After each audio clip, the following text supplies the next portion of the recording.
ప్రముఖ కథానాయకుడు కమల్ హాసన్ ఇంటికి పోలీసులు భద్రత పెంచారు. ఆర్కే నగర్ ఉప ఎన్నికల్లో టీటీవీ దినకరన్ విజయం సాధించారు. ఈ నేపథ్యంలో కమల్ ఇటీవల మీడియాతో మాట్లాడారు.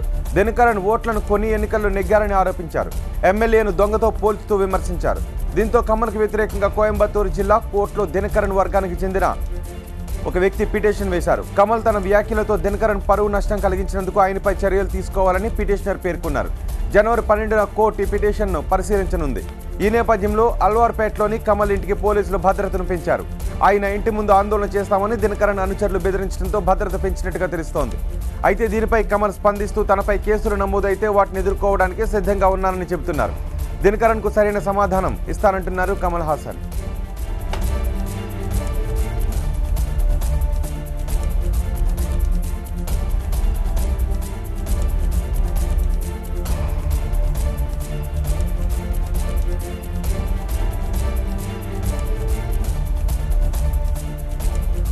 దానా కుంభకోణం కేసులో లాలూకి 3.5 ఏళ్ల జైలు శిక్షను విధిస్తూ రాంచీ కోర్టు తీర్పునిచ్చింది.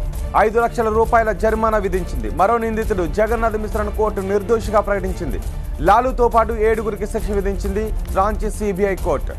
మీడియా కాన్ఫరెన్స్ ద్వారా లాలూ విచారణకు హాజరయ్యారు. 1991-96 మధ్య ఈ దానా కుంభకోణం వెలుగు చూసింది. 1997 అక్టోబర్ 27న సిబిఐ ఛార్జ్షీట్ దాఖలు చేసింది. గత డిసెంబర్ 23న లాలూను దోషిగా సిబిఐ ప్రత్యేక కోర్టు తీర్పు చెప్పింది. లాలూ తన ఆరోగ్యం బాగోలేదని ఈ విషయాన్ని పరిగణలోకి తీసుకుని తక్కువ శిక్షను విధించాలని లాలూ న్యాయమూర్తిని కోరినట్టుగా సమాచారం. 1991 నుంచి 1996 మధ్య కాలంలో దానా కుంభకోణం వెలుగు చూస్తుంది. దేవగౌడ ట్రెజరీ నుంచి లాలూ 86 లక్షల రూపాయలు తీసుకున్నారన్నది ప్రధాన ఆరోపణ. దానా కుంభకోణం కేసులో మొత్తం 900 కోట్ల రూపాయల అవినీతి జరిగినట్టుగా తేలింది. రాంచీ సిబిఐ కోర్టు శిక్ష ఖరారు చేయగానే లాలూ అనుచరులు విషాదంలో మునిగిపోయారు. ఆర్జేడీ క్యాడర్ ఆందోళన వ్యక్తం చేసింది. మరోవైపు సిబిఐ కోర్టు తీర్పును హైకోర్టులో సవాల్ చేస్తానని లాలూ తనయుడు తేజస్వి యాదవ్ ప్రకటించారు.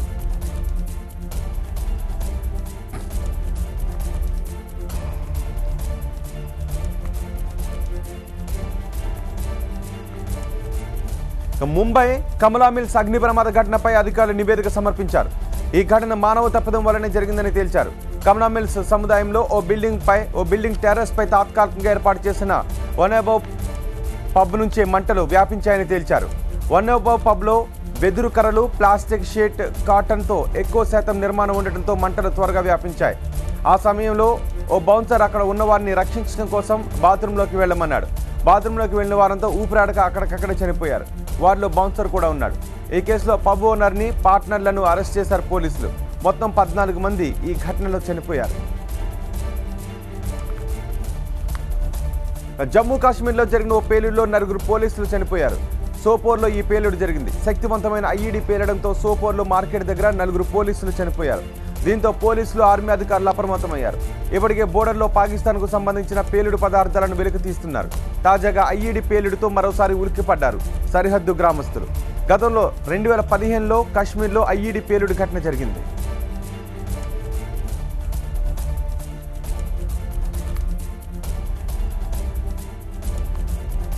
లైంగిక వేధింపుల కేసులో అరెస్ట్ అయిన ప్రముఖ గాయకుడు గజల్ శ్రీనివాస్ కు మరో షాక్ తగిలింది. ఇప్పటికీ ఒక్కొక్కటిగా బయటపడుతున్న వీడియోలు, సేవ్ టెంపుల్ బ్రాండ్ అంబాసిడర్గా తొలగింపుతో తీవ్ర నైరాశ్యంతో ఉన్న గజల్కు తాత్కాలికంగా ఏపీ సర్కార్ కోలుకోలేని షాక్ ఇచ్చింది. ఏపీ స్వచ్ఛాంధ్ర మిషన్ బ్రాండ్ అంబాసిడర్గా వ్యవహరిస్తున్నాడు గాయకుడు గజల్ శ్రీనివాస్. అయితే గజల్ శ్రీనివాస్ పై వచ్చిన లైంగిక ఆరోపణల నేపథ్యంలో బ్రాండ్ అంబాసిడర్గా కొనసాగించే ప్రసక్తే లేదని ప్రభుత్వం నిర్ణయించింది. గజల్ శ్రీనివాస్ను తొలగిస్తూ ఏపీ ప్రభుత్వం ఉత్తర్వులు జారీ చేసింది.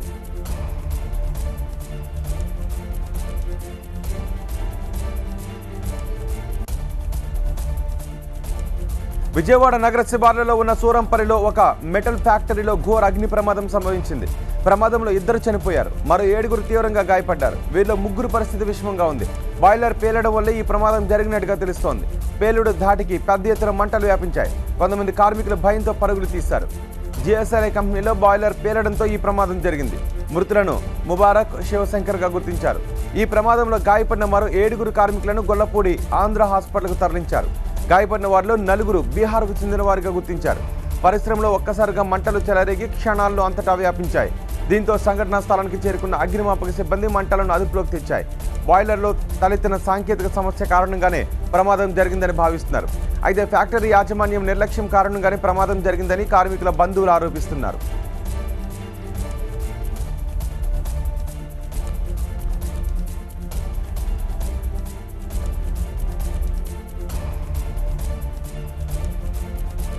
బెజవాడ దుర్గమ్మ సన్నిధిలో తాంత్రిక పూజలు జరిగాయంటూ వచ్చిన వార్తలపై ప్రభుత్వం నియమించిన నిజ నిర్ధారణ కమిటీ విచారణను ముగించింది.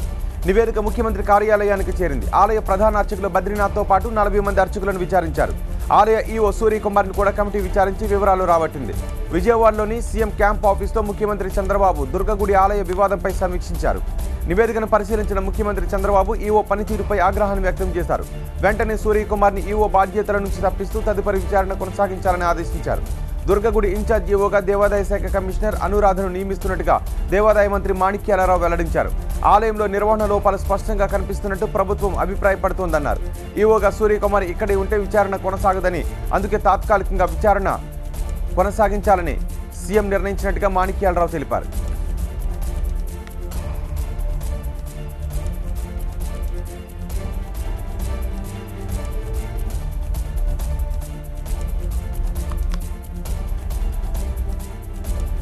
ఎన్నికల నాటి పరిస్థితులను బట్టి మళ్లీ పోటీ చేయాలా వద్దా అనేది నిర్ణయించుకుంటామని చెప్పారు టీడీపీ ఎమ్మెల్యే బీసీ ఉద్యమ నేత ఆర్ కృష్ణయ్య. తానెప్పుడు టీడీపీ కార్యక్రమాల్లో పాల్గొనలేదని, ఇప్పుడు కూడా టీడీపీకి దూరంగానే ఉన్నట్లుగా చెప్పారు ఆయన. కేసీఆర్ ప్రజలకు మంచి చేస్తున్నందుకే ప్రశంసించారంటున్నారు బీసీ ఉద్యమ నేత కృష్ణయ్య. ముఖ్యమంత్రి గారు 24 గంటలు కరెంట్ ఇస్తున్నాడు. దాన్ని మనం పార్టీలకు అతీతంగా ప్రశంసించాలి. ఎందుకంటే తెలంగాణ వస్తే కరెంటే ఉండదు, కరెంటు ప్రాబ్లం చాలా ఉంటుందని అనుకున్నాం. కానీ ఆయన చేసినటువంటి చర్య వల్ల, ఆయన తీసుకున్న స్టెప్స్ వల్ల, జాగ్రత్తల వల్ల మొత్తం 24 గంటలు కరెంట్ ఇవ్వడం అనేది చాలా పెద్ద రికార్డు. అది సందర్భం మంచి చేసినప్పుడు మనం ప్రశంసించడం. ఇప్పటి వరకు దాని మీద ఏం నిర్ణయం తీసుకోలేదు. ఇప్పుడు నేను పదవిలో ఉన్నా, ఇప్పుడే ఆ నిర్ణయాన్ని ప్రకటించలేను. నిజంగా టీఆర్ఎస్కి పోతే అందరు 15 మందిలో 12 మంది పోయారు. ఆ రోజు పోయామని కొన్ని విలువలు, నైతిక విలువలు, సామాజిక విలువలు ఉన్నాయి. ఏ నిర్ణయం తీసుకున్నా ఒక నిర్ణయానికి నైతిక విలువలకు కట్టుబడి పనిచేస్తాను. మొత్తం రాజకీయాలకు అతీతంగా పోయే మనిషి. ప్రజల కోసం కష్టపడుతున్న తనకు అందరూ పూర్తిగా సహకరించాలని పిలుపునిచ్చారు ఏపీ ముఖ్యమంత్రి చంద్రబాబు. నెల్లూరు నగరంలో 5వ రోజు జన్మభూమి మా ఊరి కార్యక్రమంలో ముఖ్యమంత్రి పాల్గొన్నారు. ఇకపై రాష్ట్రంలో కరెంటు ఛార్జీలు పెరగబోవని హామీ ఇచ్చారు చంద్రబాబు. రాష్ట్రంలో కొత్తగా 3 ఎయిర్పోర్ట్లు రానున్నాయని చెప్పారు ముఖ్యమంత్రి. 2019 ఏప్రిల్ నాటికి 3 విమానాశ్రయాలు పనిచేస్తాయని తెలిపారు. అమరావతి నుంచి అనంతపురం వరకు ఎక్స్ప్రెస్ హైవే నిర్మాణం జరుగుతోందన్నారు. రాష్ట్ర విభజన చేసిన వాళ్లు కుళ్ళి ఏడ్చే విధంగా అమరావతి నగరాన్ని నిర్మించుకుంటున్నామని చెప్పారు ఏపీ ముఖ్యమంత్రి. ఏపీ ప్రజలు గర్వపడే విధంగా 53,000 ఎకరాలలో అద్భుత రాజధాని నిర్మాణం ప్రారంభమైందన్నారు చంద్రబాబు. విద్యుత్తులో సంస్కరణ తీసుకొస్తానని చెప్పాను. అంటే దీని ఉద్దేశం ఒక మాట చెప్పాను డిపార్ట్మెంట్కి, ఇంకా రాబోయే రోజుల్లో కరెంటు ఛార్జీలు పెంచడానికి నేను అనుమతి ఇవ్వను. మీరు సమర్థవంతంగా పనిచేసి కరెంటు ఛార్జీలు తగ్గించేదానికి దోహదం చేయమని కూడా చెప్పా. భారతదేశంలో ఎవ్వరూ చెప్పని విషయం నేను చెప్పగలిగానంటే అది ఈ ప్రభుత్వానికి ఉండే దూరదృష్టి అని చెప్పి కూడా నేను మీకు తెలియజేస్తున్నా. అమరావతి నుంచి అనంతపురం వరకు ఎక్స్ప్రెస్ వే తీసుకొస్తున్నాం. ఆ రోడ్లోని అటు కడప, కర్నూలు కూడా ఒక వింగ్ తీసుకెళ్తాం. ఇదే నెల్లూరు జిల్లాలో ఒక రోడ్డు తీసుకుని వెంకటగిరికి వచ్చి ఇప్పుండే నేషనల్ హైవేని ఎక్స్ప్రెస్. చిత్తూరు జిల్లాలో ఏపీ ప్రతిపక్ష నేత జగన్ పాదయాత్ర కొనసాగుతోంది.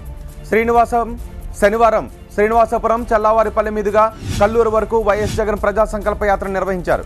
కల్లూరులో మైనార్టీల ఆత్మీయ సదస్సులో వైఎస్ జగన్ పాల్గొన్నారు. తాము అధికారంలోకి వస్తే మైనార్టీలకు అమలు చేయబోయే పథకాలను వివరించారు. మైనార్టీలను చంద్రబాబు మోసం చేశారని ఆరోపించారు జగన్. 4 ఏళ్లుగా మైనార్టీలను పట్టించుకోలేదని ఆరోపించారు. మేనిఫెస్టో చూడండి, చంద్రబాబు నాయుడు గారి మేనిఫెస్టో. ఈ ఎన్నికల ప్రణాళికలో ఒక్కొక్క పేజీ ఒక్కొక్క కులానికి పెడతాడు.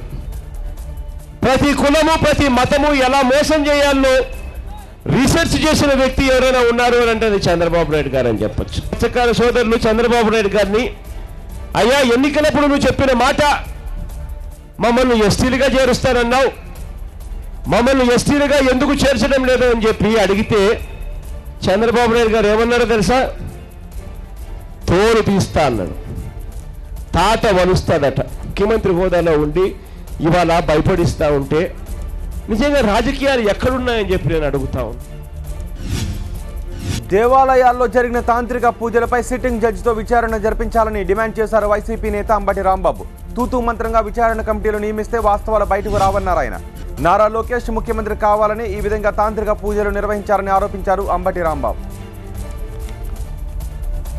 చేత విచారణ జరిపిస్తే వాస్తవాలు బయటకు వస్తాయి అనేది మా అభిప్రాయం. చివరి మాసంలో ఏ తాంత్రిక పూజలు ఈ నారా చంద్రబాబు నాయుడు గారి కుటుంబం నిర్వహించిందో వెలుగులోకి రావాలి అంటే ఖచ్చితంగా సిట్టింగ్ జడ్జి చేత విచారణ జరిపించవలసినటువంటి అవసరం ఉందని వైఎస్ఆర్ కాంగ్రెస్ పార్టీ. హైదరాబాద్ నీటి సంరక్షణ కోసం జలం జీవం కార్యక్రమాన్ని చేపడుతున్నట్టుగా ప్రకటించారు తెలంగాణ మున్సిపల్ శాఖ మంత్రి కేటీఆర్. మియాపూర్లో జరిగిన మన నగరం కార్యక్రమంలో ఆయన పాల్గొన్నారు. హైదరాబాద్ అభివృద్ధిలో ప్రజలను భాగస్వామ్యం చేయడమే మన నగర కార్యక్రమం ప్రధాన ఉద్దేశమని స్పష్టం చేశారు. హైదరాబాద్లో కూడా నీటి కష్టాలు ఉన్నాయన్నారు మంత్రి కేటీఆర్. నీటి ఎద్దడి నివారణకు ప్రత్యేక కార్యక్రమాలు చేపడుతున్నట్టుగా వివరించారు. 300 గజాల స్థలంలో నిర్మాణాలు చేపడితే ఇంకొడు గుంతలు తప్పకుండా ఏర్పాటు చేయాలనే నిబంధనను ఎవరూ పట్టించుకోవడం లేదన్నారు ఆయన. ఇక నుంచి ఈ నిబంధన ఉల్లంఘిస్తే భారీ జరిమానా విధిస్తామని హెచ్చరించారు. జనహిత అనే పేరిట కౌంటర్లు కూడా పెట్టినాం. మీరిచ్చిన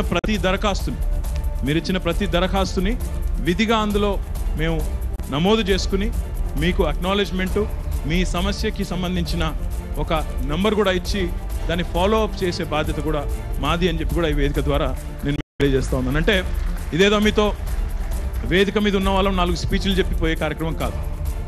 మీరు ఏం చెప్తారో వినడానికి, మీ నుంచి నేర్చుకోవడానికే ఈ కార్యక్రమం ముఖ్యంగా పెట్టాం. మంత్రి లక్ష్మారెడ్డి డాక్టర్ విద్యార్హతలు బోగస్ అని మరోసారి స్పష్టం చేశారు కాంగ్రెస్ నేత రేవంత్ రెడ్డి. ఆయన ఎక్కడ చదివారో, ఎప్పుడు చదివారో ఆధారాలు చూపించాలని డిమాండ్ చేశారు.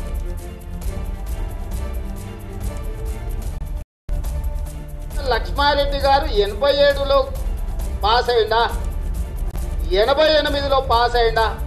దీన్ని వివరించవలసిన బాధ్యత, దీనికి సమాధానం చెప్పవలసిన బాధ్యత రాష్ట్ర మంత్రివర్యులు లక్ష్మారెడ్డి గారి మీద ఉన్నదా లేదా? నెంబర్ 1. నెంబర్ 2, మీరు గుల్బర్గా యూనివర్సిటీ నుంచి పాస్ అయినరా? హైదరాబాద్ కర్ణాటక యూనివర్సిటీ నుంచి పాస్ అయినరా? మీ యూనివర్సిటీ ఏదో చెప్పవలసిన బాధ్యత మీ మీద ఉన్నదా? సమాధానం చెప్పవలసిన బాధ్యత, వివరణ ఇచ్చుకోవాల్సిన బాధ్యత మీ మీద ఉన్నదా లేదా అని నేను అడుగుతున్నా. అదేవిధంగా యూనివర్సిటీలకు అనుమతులు ఇచ్చిన కాగితాన్ని మీరు ఏదైతే పెట్టినరో అందులో గుల్బర్గా యూనివర్సిటీకేమో 1990లో అనుమతి వచ్చింది. హైదరాబాద్ కర్ణాటక ఎడ్యుకేషనల్ సొసైటీకేమో 1985లో అనుమతి వచ్చింది. అంటే నువ్వు 2004 సంవత్సరంలో ఏ గుల్బర్గా యూనివర్సిటీలో పాస్ అయినా అని చెప్పినవో, నీ చదువు మొదలుపెట్టి నీ చదువు అయిపోయే వరకు గుల్బర్గా యూనివర్సిటీకి అనుమతే లేదు. నర్సారావుపేట కిడ్నీ రాకెట్ కేసులో చిక్కుముడి వీడుతోంది. రికార్డులు తారుమారు చేసి కిడ్నీ మార్చిన కేసులో హాస్పిటల్ ప్రమేయం, రోగి బంధువుల పాత్రపై పోలీసులు ఖచ్చితమైన ఆధారాలు సేకరిస్తున్నారు. ఇప్పటికే 5గురిని అదుపులోకి తీసుకున్న పోలీసులు ముఠాలో ఎంతమంది ఉన్నారో ఆరా తీస్తున్నారు. దుర్గి మండలం చంద్రకుంట తండాకు చెందిన వెంకటేశ్వర్లు నాయక్ పేరును రావూరి రవి చౌదరిగా మార్చి శివనాగేశ్వరరావుకు కిడ్నీ విక్రయించే ప్రయత్నం జరిగినట్లుగా తహసీల్దార్ జయజ్యోతి కుమారి పోలీసులకు ఫిర్యాదు చేశారు. దీంతో పోలీసులు రంగంలోకి దిగారు. వెంకటేశ్వర్లు నాయక్తో పాటు మరో 5గురిని అదుపులోకి తీసుకుని ప్రశ్నించడంతో చిక్కుముడి వీడింది. ఆధార్ కార్డులో వివరాలు ట్యాంపర్ జరిగినట్లుగా గుర్తించారు. మరోవైపు శివనాగేశ్వరరావు దగ్గర పనిచేసే యువకుడి పేరును వెంకటేశ్వర్లు నాయక్ పెట్టి అనుమతి పొందారని వేదాంత ఆసుపత్రి డాక్టర్ రామకృష్ణ చెబుతున్నారు. శివనాగేశ్వరరావు బంధువులతో కలిపి రావూరి అనే యువకుడిని హాస్పిటల్కు తీసుకొచ్చిన విజువల్స్ను వైద్యులు బయటపెట్టారు. టెస్టులన్నీ జరిగినాయి. టెస్టులు జరిగిన తర్వాత ఇతను ప్రిలిమినరీగా టెస్టులు బాగున్నాయనే ఉద్దేశంతో ఆగస్టు 9వ తారీఖున మా దగ్గరికి రావూరి రవి చౌదరి అనే వ్యక్తిని తీసుకొని చిగురుపాటి శివనాగేశ్వరరావు గారు వాళ్ళ బంధువులు వచ్చారు. ఇక్కడికి మేము జనరల్గా kidney matching test, cross matching test అంటాము. ఆ టెస్ట్ని మన ఆంధ్రప్రదేశ్లో ఎక్కడా లేదు. అపోలో హాస్పిటల్ జూబ్లీ హిల్స్ హైదరాబాద్లో ఉంది.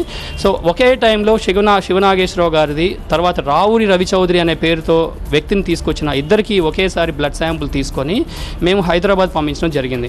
వాళ్ళు ఆగస్టు 10వ తారీఖున రిపోర్ట్ ఇవ్వడం జరిగింది. ఇతను కిడ్నీ మ్యాచింగ్ సరిపోయింది. కామారెడ్డి జిల్లా పిట్లం మండలం కారేగావ్లో ఇసుక మాఫియా విఆర్ఏను చంపింది నిజమా కాదా? అవన్నీ అసత్య ఆరోపణలేనా? విఆర్ఏను ఇసుక మాఫియా చంపిందనే ఆరోపణలో వాస్తవం లేదంటున్నారు జిల్లా కలెక్టర్, జిల్లా ఎస్పీ. విఆర్ఏ సాయిలుది హత్య కాదని, రోడ్డు ప్రమాదంలోనే మృతి చెందాడని తెలిపారు.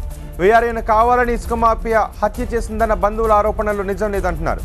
కారేగావ్కు చెందిన ఓ ట్రాక్టర్లో ఇసుకను తీసుకువెళ్తూ ఉండగా అదే రాత్రి సాయిలు దారి పక్కనే పడుకున్నాడని, దీంతో రాత్రి కనిపించకపోవడంతో సాయిలు మీద నుంచి ట్రాక్టర్ వెళ్లిందని కలెక్టర్ ఎస్పీ తెలిపారు. ఇది ప్రమాదమే కానీ హత్య కాదంటున్నారు. అయితే అక్రమ ఇసుక రవాణాను అడ్డుకున్న బీఆర్ఏను హతమార్చింది ఇసుక మాఫియాయేనని బంధువులు ఆరోపిస్తున్నారు.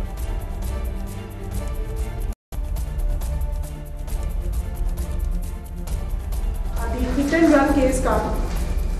ఎవరు ఉన్నారు, వీళ్ళు ఏదో చెక్ చేయడానికి వెళ్తూ ఉంటే ట్రాక్టర్ చేసి వెళ్ళిపోయింది అని కాదు.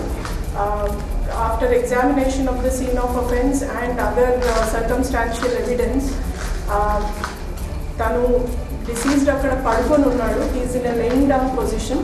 ఆ పొజిషన్లోనే tractor was run over by తన పై నుండి ట్రాక్టర్ వెళ్ళడం జరిగింది. దానికి సంబంధించిన మెటీరియల్ ఎవిడెన్స్ కూడా మేము కలెక్ట్ చేస్తాం. H1B వీసా మార్పులపై అమెరికాలోనే వ్యతిరేకత వ్యక్తమవుతోంది. అమెరికా కాంగ్రెస్ సభ్యులు తీవ్రంగా వ్యతిరేకిస్తున్నారు. దీనివల్ల అమెరికాకే నష్టమని, ప్రతిభావంతులు వెళ్ళిపోతారని అభిప్రాయం వ్యక్తం చేస్తున్నారు. H1B వీసా పొడిగింపు తగ్గించడం వల్ల దాదాపు 5 లక్షల నుంచి 7,50,000 మంది భారతీయులు స్వదేశానికి వెళ్లిపోవాల్సి వస్తుంది. ట్రంప్ నిర్ణయాన్ని పలువురు నేతలు, న్యాయవాద బృందాలు తప్పుపడుతున్నాయి. మరోవైపు పాకిస్తాన్కు అమెరికా మరో షాక్ ఇచ్చింది. ఇప్పటికే పాక్కు సైనిక సాయాన్ని నిలిపివేసిన అమెరికా తాజాగా భద్రతా సహకారాన్ని కూడా నిలిపివేస్తున్నట్టుగా ప్రకటించింది. $2 బిలియన్ భద్రతా సాయాన్ని రద్దు చేసింది. ఆఫ్ఘనిస్తాన్ తాలిబాన్లతో పాటు హక్కనీ నెట్వర్క్తో సహా పలు ఉగ్రవాద సంస్థలను అడ్డుకోవడంలో పాక్ విఫలమైంది.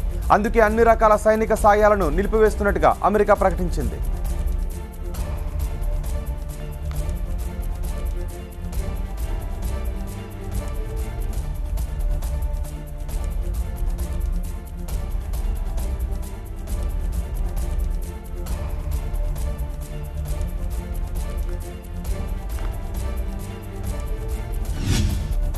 దాదాపు 2 ఏళ్ల తర్వాత దక్షిణ కొరియా, ఉత్తర కొరియా దేశాల మధ్య చర్చలు జరుగుతున్నాయి. ఇరు దేశాల ప్రతినిధులు ఈ నెల 9న సమావేశం కానున్నారు. సరిహద్దుల్లోని పాన్ముంజోంలో చర్చలు జరపనున్నారు. చర్చల కోసం సియోల్లో పంపిన అభ్యర్థనను ప్యాంగాంగ్ అంగీకారం తెలిపింది. అమెరికా, దక్షిణ కొరియా నిర్వహించే సంయుక్త సైనిక విన్యాసాలు వాయిదా పడిన కొన్ని గంటల్లోనే ఈ సమావేశం ఖరారు కావడం విశేషం.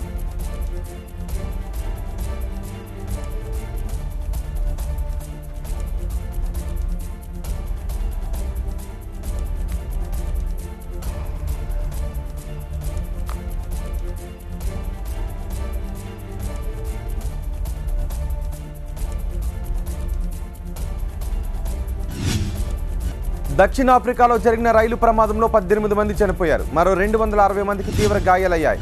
పోర్ట్ ఎలిజబెత్ నుంచి జోహానెస్బర్గ్ వరకు వెళ్తున్న రైలు ట్రాక్ను దాటుతూ ఉండగా ఓ పెద్ద ట్రక్ దూసుకురావడంతో ఈ ప్రమాదం జరిగింది. ట్రక్ను రైలు 400 మీటర్ల దూరం లాక్కెళ్లింది. ఈ ప్రమాద సమయంలో రైల్లో ఉన్న 429 మంది ఉన్నారు. రైలు ట్రక్కు ఢీకొనడంతో మంటలు చెలరేగాయి. దీంతో సుమారు 6 బోగీలు దగ్ధమయ్యాయి. విద్యుత్ లైన్లు దెబ్బతిన్నాయి. ఈ ప్రమాదానికి మానవ తప్పిదమే కారణమంటున్నారు నిపుణులు.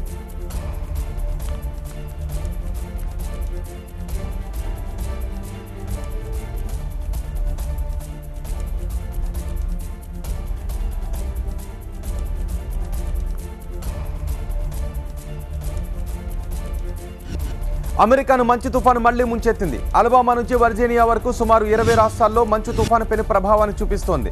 దీని కారణంగా తూర్పు ఈశాన్య రాష్ట్రాల్లో 11 మంది ప్రాణాలు కోల్పోయినట్టు అమెరికా ప్రభుత్వం ప్రకటించింది. మంచు తుఫాన్తో పాటు శీతల గాలులు ఉక్కిరిబిక్కిరి చేస్తూ ఉండటంతో ప్రజలు ఇళ్లకే పరిమితమవుతున్నారు. వాషింగ్టన్లో కురిసిన హిమపాతం కారణంగా 11 అంగుళాల మేర మంచు రోడ్లపై పేరుకుపోయింది. విద్యా సంస్థలు, ప్రభుత్వ కార్యాలయాలు మూతపడ్డాయి. గ్రిడ్ వైఫల్యం కారణంగా 8 లక్షల ఇళ్లకు విద్యుత్ సరఫరా నిలిచిపోయింది. దీంతో వాషింగ్టన్లో చాలా ప్రాంతం అంధకారంలో అలుముకుంది. అల్పపీడనం కారణంగా ఉష్ణోగ్రతలు గణనీయంగా పడిపోతున్నాయి. దీంతో ప్రజలు ఎవరూ బయటకు రావద్దని హెచ్చరించింది అమెరికా ప్రభుత్వం. న్యూ ఇంగ్లాండ్లో 18 అడుగుల మేర మంచు కురిసింది. మంచు తుఫాను కారణంగా జార్జియా రాష్ట్రంలో అధికారులు అత్యవసర పరిస్థితిని ప్రకటించారు. అమెరికాలోని పెనేవ్యూ డ్యామ్ రిజర్వాయర్లో అద్భుత దృశ్యం ఆవిష్కృతమైంది. ఆగ్రా నదిపై నిర్మించిన ఈ రిజర్వాయర్లో మంచు కారణంగా నీళ్లు పూర్తిగా గడ్డకట్టిపోయాయి. దీంతో ఆ మంచుపై కొందరు యువకులు స్కేటింగ్ చేశారు. స్కేటింగ్ను డ్రోన్లతో వీడియో తీశారు. ఆ ఐస్ స్కేటింగ్ వీడియోలు ఇప్పుడు సోషల్ మీడియాలో వైరల్గా మారాయి.